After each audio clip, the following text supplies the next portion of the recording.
Tuesday, January 21st, 2025. I did not end up watching any of the inaugural stuff yesterday. I managed to avoid almost all coverage of it, which was great. Some of it sneaks in on social media, and I tried to avoid the news as much as possible. But I can't avoid the fact that aside from the clown show of the inauguration, um, Trump signed a shit ton of executive orders doing all sorts of stupid shit, trying to rename the Gulf of Mexico, which you can't do with an executive order. The immigrant thing, which takes a constitutional amendment, you can't do it with an executive order. The birthright citizenship.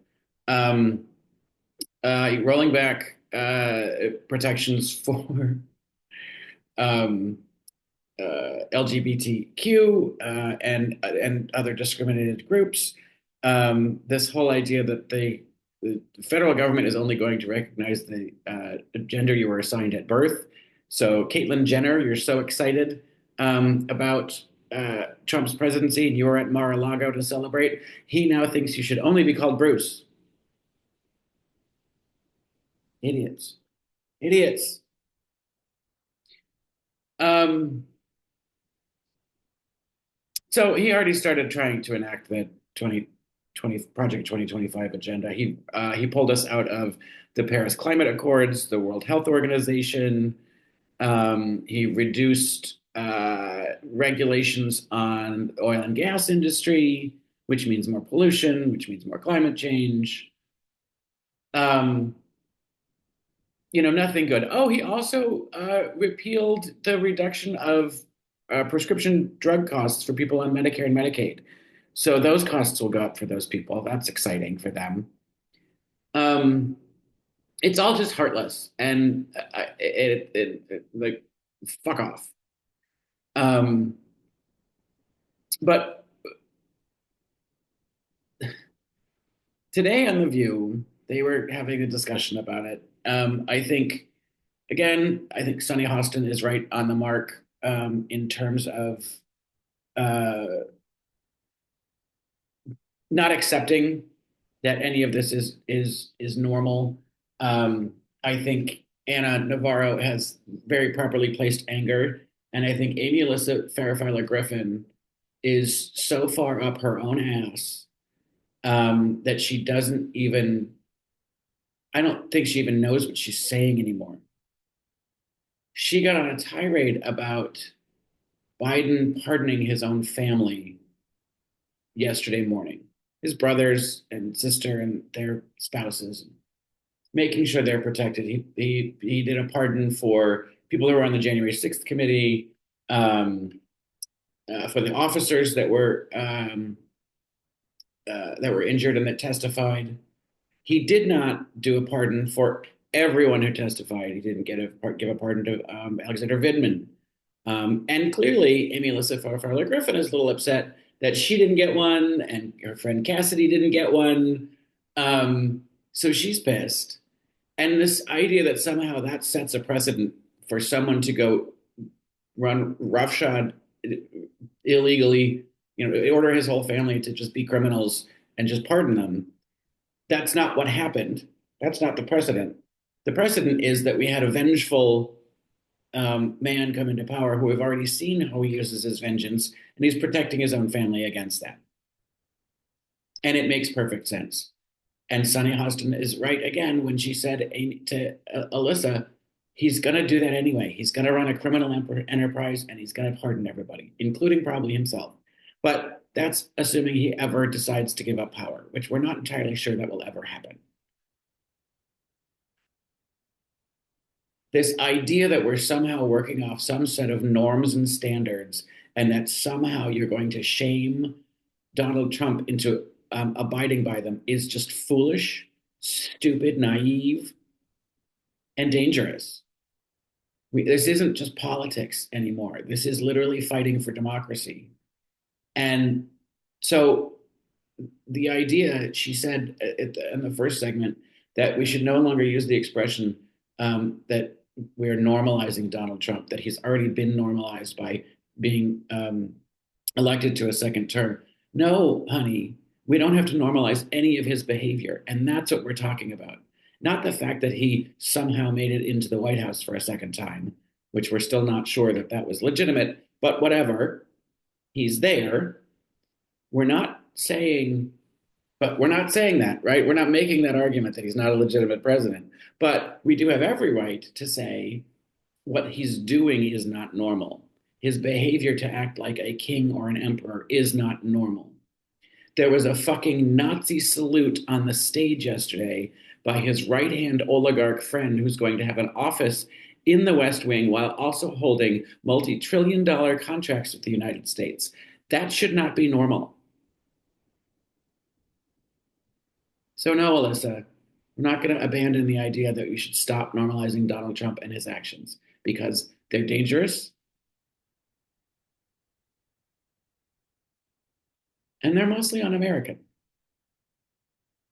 Um, and I think that whoever that was that Sonny showed a clip of that man who was clearly on a CNN program who said, "We know who Donald Trump is," and gave the examples through the decades of Donald denying renting to black people, trying to get the Central Park Five put to death, even though they were innocent and have since been exonerated of the crime that he was trying to have them uh, put to death for, that they didn't commit.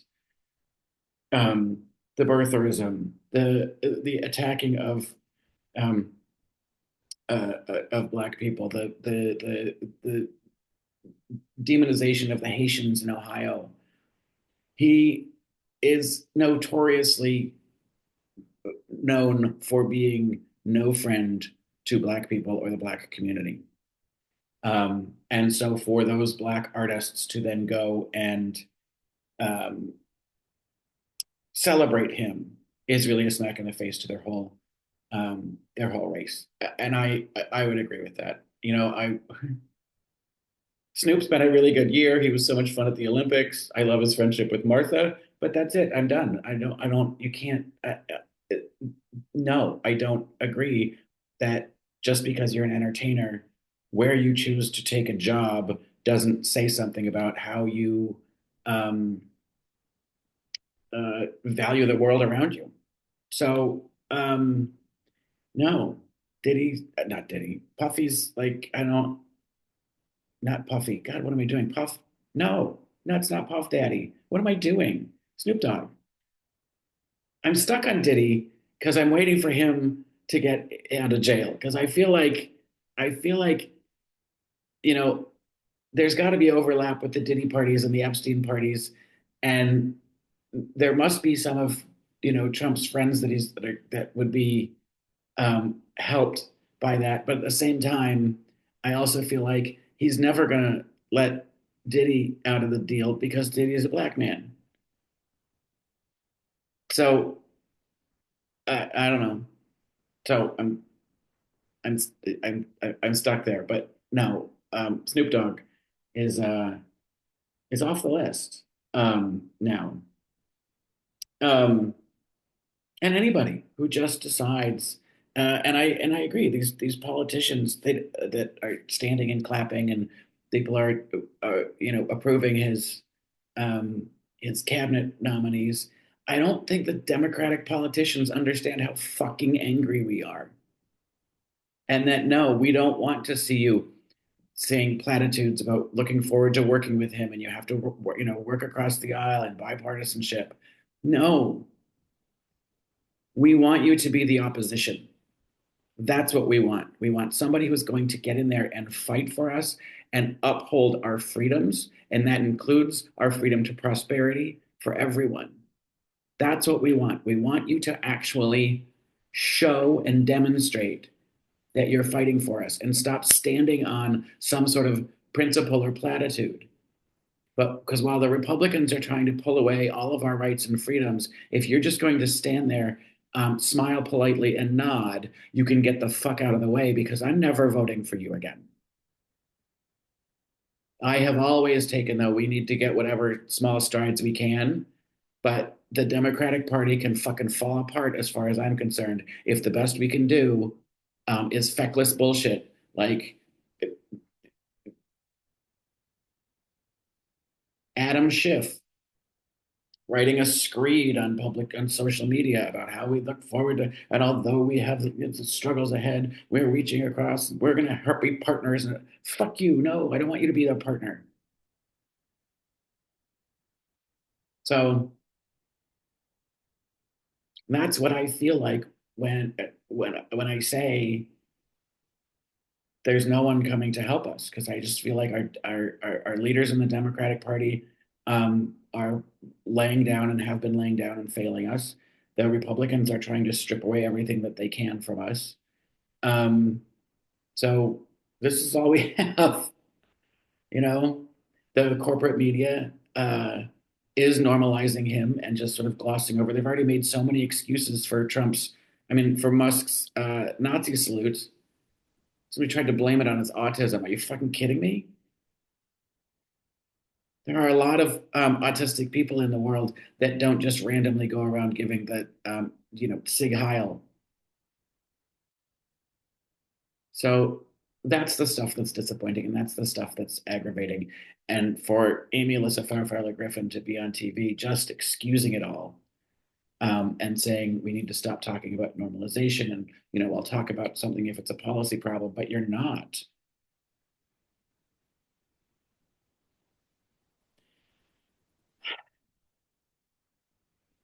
So day two, it's so fun already.